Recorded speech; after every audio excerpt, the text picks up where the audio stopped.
We're about to go on several of the sites of the Boston Women's Heritage Trail.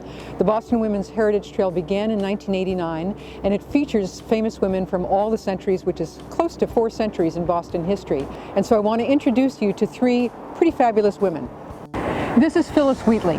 Phyllis Wheatley lived in the Revolutionary era, and she was the first African American to publish a book of poems. Now, what's really interesting about this whole group of women here is that historically women have been put on pedestals, and if a woman's on a pedestal, she can't get anything done. So the sculptor here, Meredith Bergman, has put each of these women working on her pedestal.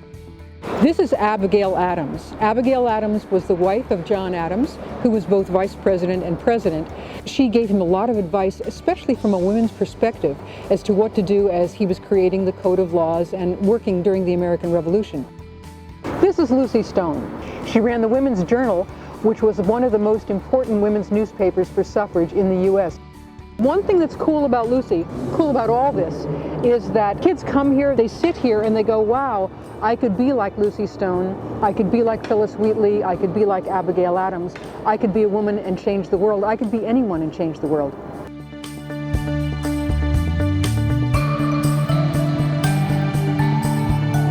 We are standing at 28 Commonwealth Ave, which was once the home of Amy Beach.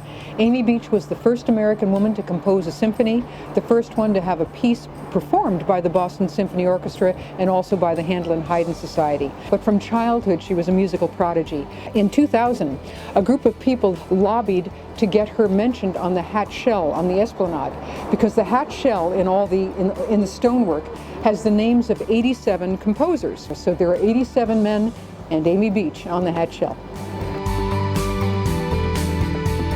We're in the public garden right now. We're in the stalls for the Swan Boats. The Swan Boats have been going around here since 1877.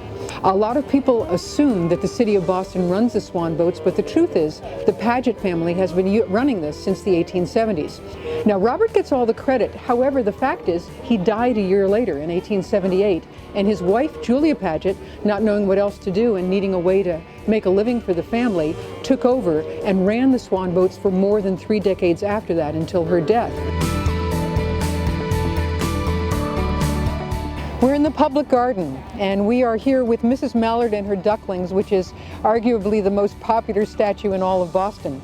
In 1941, Robert McCloskey wrote a book, Make Way for Ducklings, about Mrs. Mallard and her ducklings. And what happened was, on the 150th anniversary of the public garden in 1987, they decided that they wanted to have something to commemorate Mrs. Mallard and her ducklings. And so they employed a Newton-based artist named Nancy Schoen.